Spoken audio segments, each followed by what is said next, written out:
사도행전 9장은 잘 아시는 대로 유명한 바울 사도의 회심장입니다.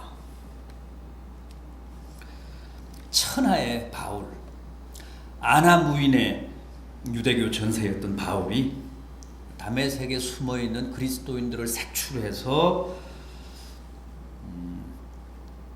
처단하기 위해 가는 도중에 극적으로 주님을 만납니다.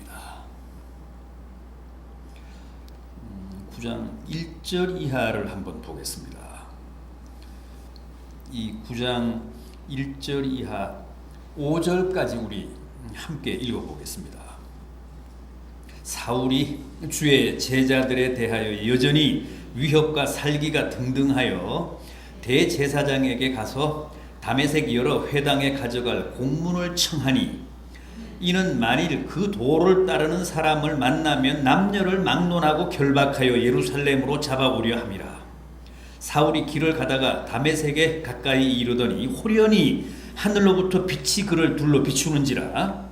땅에 엎드러져 들음에 소리가 있어 이르시되 사울아 사울아 네가 어찌하여 나를 박해하느냐 하시거늘 대답하되 주여 누구시니이까 이르시되 나는 네가 박해하는 예수라.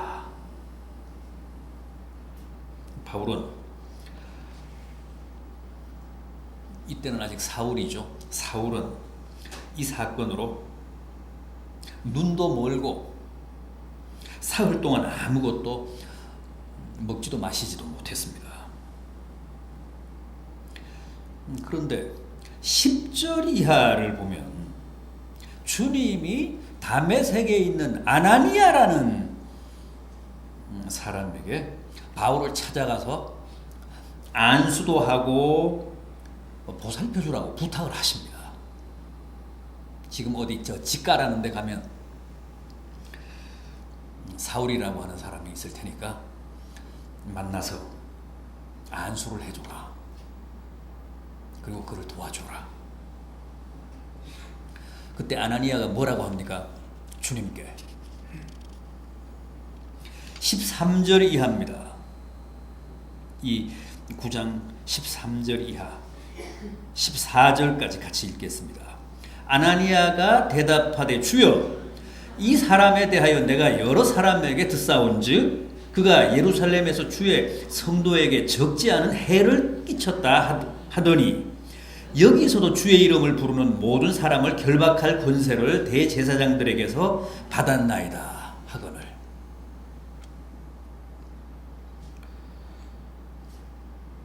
그때 주님이 아나니아에게 하신 말씀이 오늘 우리가 함께 본 본문 15절입니다. 가라. 두려워하지 말고 가라. 그게 사실이고 사울이라는 인물은 그런 사람이 맞지만 가라. 이 사람은 내 이름을 이방인과 임금들과 이스라엘 자손들에게 전하기 위하여 택한 나의 그릇이라.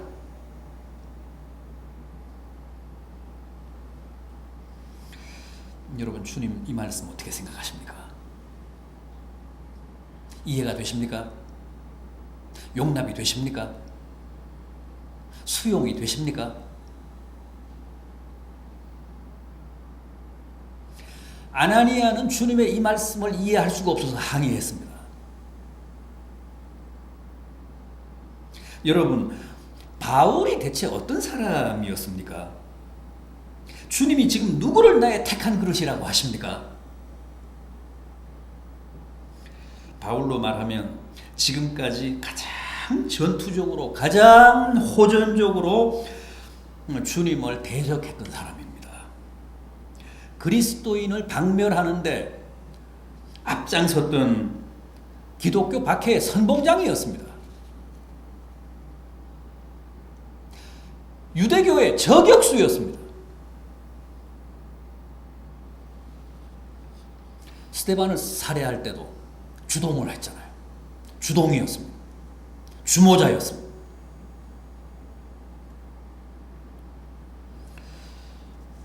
바울이 후에 자신을 죄인 중에 괴수였다 그렇게 고백을 하죠.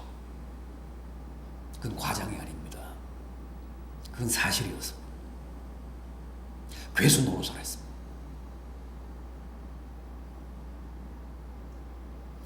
그런 천인이 공노할 사람에 대해 주님이 지금 뭐라고 하십니까? 나의 택한 그릇이라 그러십니다. 100번 저주를 하고 심판을 받아 마땅한 죄인 중에 괴수로 저주는커녕 나의 택한 그릇이라고 하십니다.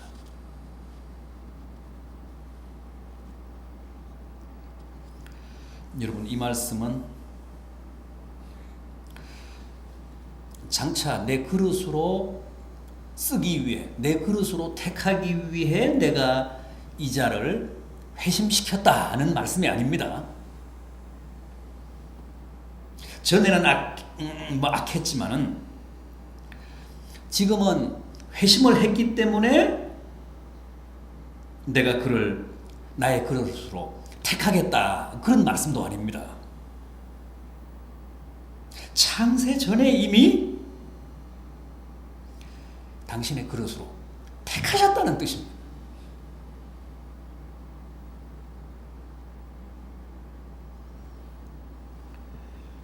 그랬기 때문에 그토록 악하게 굴었던 유대교 전사였지만 내가 회개와 개종을 강제했노라, 그런 뜻입니다.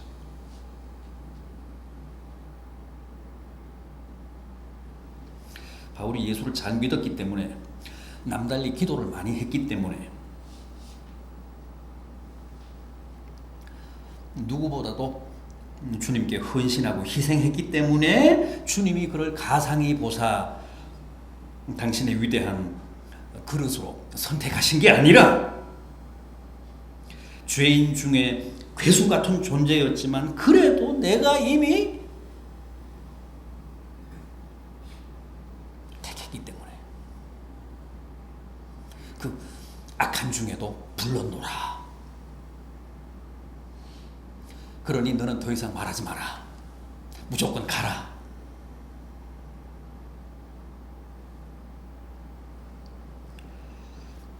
오늘 우리도 다 마찬가지입니다. 우리가 주님을 택한 게 아니잖아요. 우리가 주님을 믿은 게 아닙니다. 우리가 회심하고, 전에는 우상 섬겼는데 기독교로 개종한 게 아닙니다. 이미 우리가 택함 받은 주님의 그릇들이었기 때문에 하나님이 우리를 강제로 회심을 시키셨습니다. 강제로 믿게 하셨습니다. 지금도 우리의 의지와는, 우리의 의사와는 전혀 상관없이 신앙생활을 하게 하고 계십니다.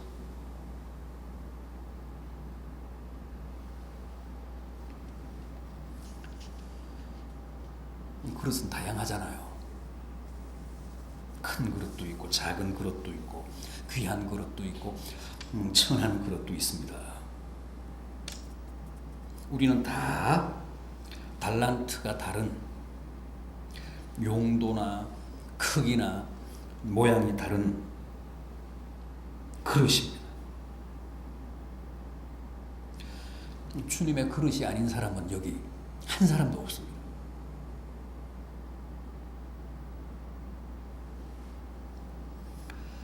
쓰임새가 다를 뿐입니다. 크기가 다를 뿐입니다.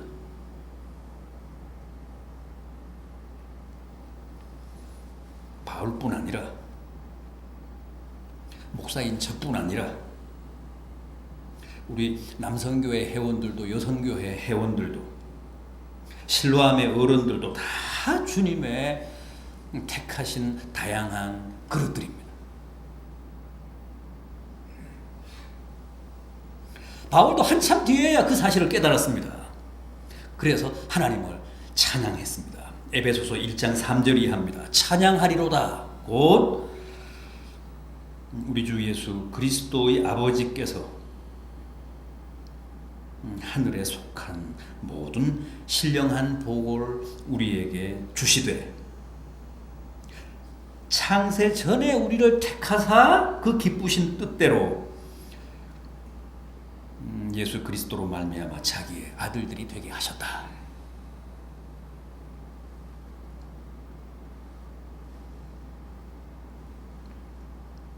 이뻐서가 아니라, 예수를 잘 믿거나 똑똑해서가 아니라, 바울이 많이 배워서가 아니라, 이미 창세전에 하나님이 당신의 그릇으로, 당신의 아들로 택해 주셨기 때문에 그렇게 못난 짓을 하며 살았음에도 불구하고 다메섹 도상에서 불러주셨다는 것.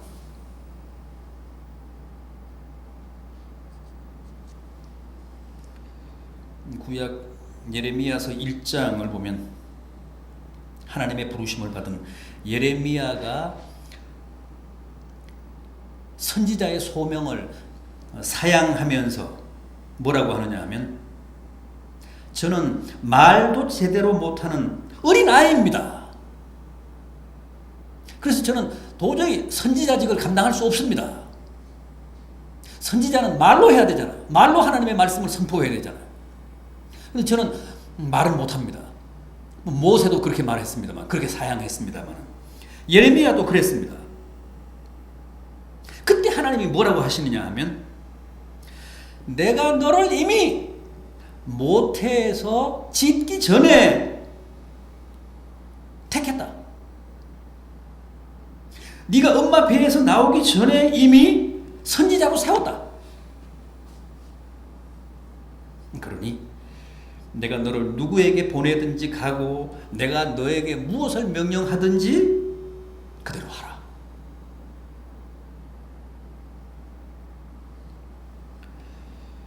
예레미야가 남달리 경건해서, 누구보다도 하나님을 잘 믿어서 성실해서 기도를 많이 해서 선지자로 세우신 게 아닙니다. 이미 모태에 짓기 전에, 엄마 뱃속에서 나오기 전에 너를 내가 선지자로 세웠다. 그러니 끽소리 하지 마라. 어디든 가고 내가 너에게 주는 말씀을 누구에게든 선포해라.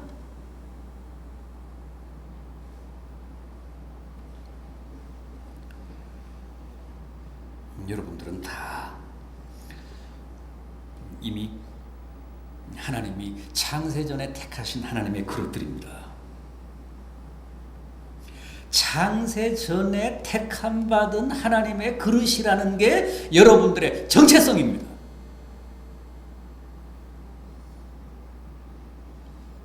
이 엄숙한 사실을 부정하거나 망각하지 마십시오.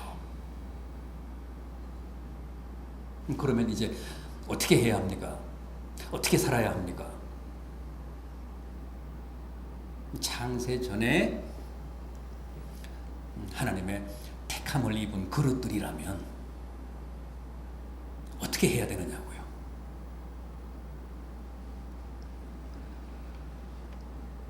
주님이 당신의 필요에 따라 우리를 잘 사용하실 수 있도록 항상 준비된 상태로 있어야 합니다. 언제든 주님이 나를 부리고 쓰시기에 합당한 모습으로 대기해야 합니다. 그렇다면 그런 상태, 그런 모습은 어떤 걸 말합니까? 그릇이 깨끗이 비워져 있어야 한다고 합니다. 18절 보십시오. 오늘 우리가 함께 본 본문 18절. 즉시 사울의 눈에서 비늘 같은 것이 벗어져 다시 보게 된지라. 일어나 세례를 받았다. 바울의 눈에서 비늘이 벗겨졌다는 것은 눈에 씌었던 죄악의 꺼풀, 죄악의 콩깍지가 이제 벗겨졌다는 뜻입니다. 세례를 받았다는 것은 옛사람을 수장했다. 옛사람의 더러운 때를 다 물에 씻었다. 그래서 새 사람으로 다시 거듭났다. 그런 뜻 아닙니까?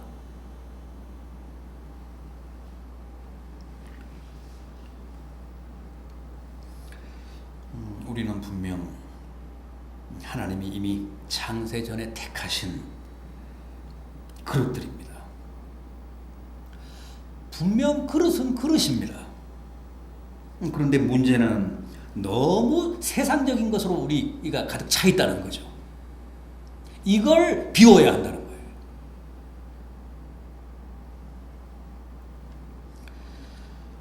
우리가 주님의 그릇이면서도 주님께 제대로 쓰임받지 못하는 이유는 바로 거기에 있습니다. 주님이 당신의 필요를 우리 그릇에 담아야 되는데 이미 잡다한 게 너무 많이 담겨져 있어서 주님이 쓰실 수가 없습니다.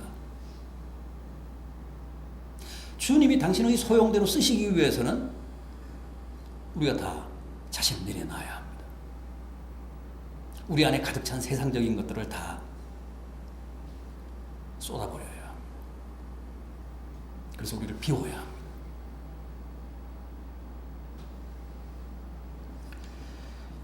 그러면 주님이 당신의 필요에 따라 우리 안에 신령한 것을 담으십니다.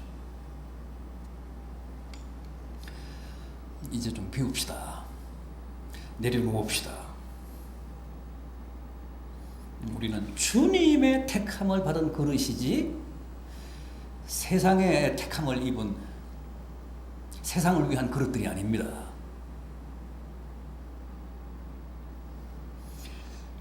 세상에 잡다한 것들 다 내려놓읍시다. 지금은 너무 세속적인 것만 우리 안에 가득 차 있습니다. 그래서 정작 주님은 쓰시고 싶어도 못 쓰십니다. 뭔가 신령한 것, 복된 것, 아름다운 것을 가득 담고 싶은데 빈자리가 없습니다.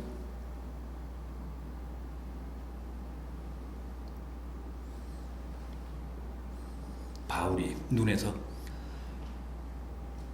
빗물이 벗겨지고 세례를 받음으로 그릇에 담긴 모든 추한 것들을 깨끗이 비워냈듯이 우리도 그렇게 자신을 비움으로 주님이 신령한 많은 것들을 우리 안에 담으실 수 있게 합시다. 그게 그릇으로 부름받은 우리들의 도리입니다. 하나 더 있습니다. 이것도 주님의 택함을 입은 그릇들이 갖추어야 할 필수적인 덕목입니다. 성령의 능력을 덧입어야 한다는 겁니다.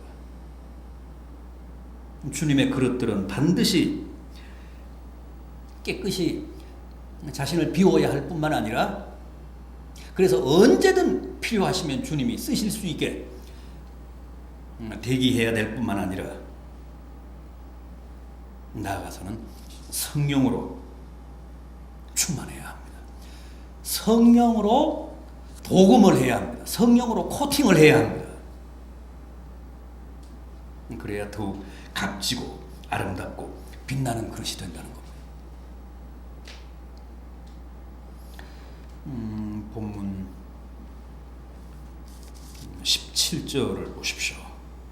본문 17절 하반절을 보면 성령으로 충만케 하신다. 예수께서 나를 보내어 너로 다시 보게 하시고 성령으로 충만케 하신다. 그런 말씀이 나옵니다. 주님의 그릇은 금이나 은이 아니라 성령으로 충만해야 합니다.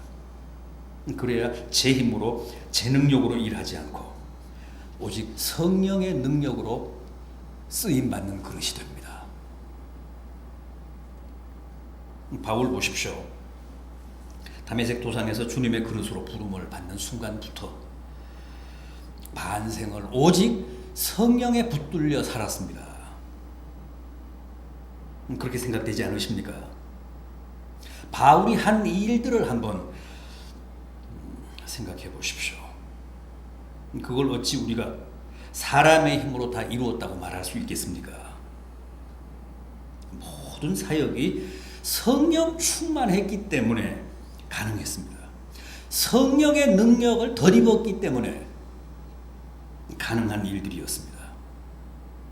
신약 성경이 27권인데 바울이 쓴 신약 성경이 14권이나 됩니다.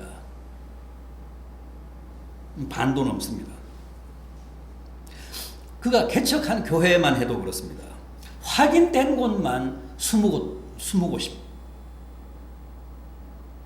목사가 평생을 애써도 개척교회 하나 하기도 힘들잖아요.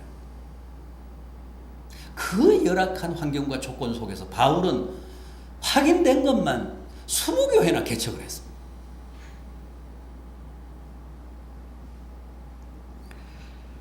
그 옛날 무슨 그때 자동차가 있었습니까? 바울이 말을 타고 다녔습니까? 비행기를 타고 다녔습니까? 도보로 걸어 다니면서 교회를 20곳이나 세웠습니다. 가는 곳마다 박해는 얼마나 극심했습니까? 또 무슨 봉급을 받았습니까?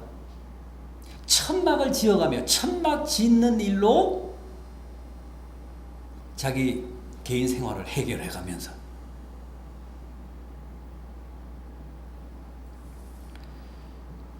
선교를 했습니다. 성령의 역사가 아니면 꿈도 못 꿀 일입니다. 상상할 수도 없습니다.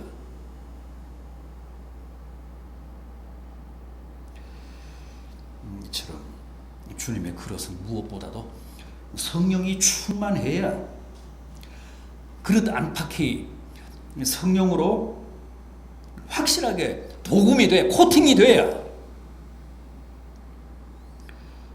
비로소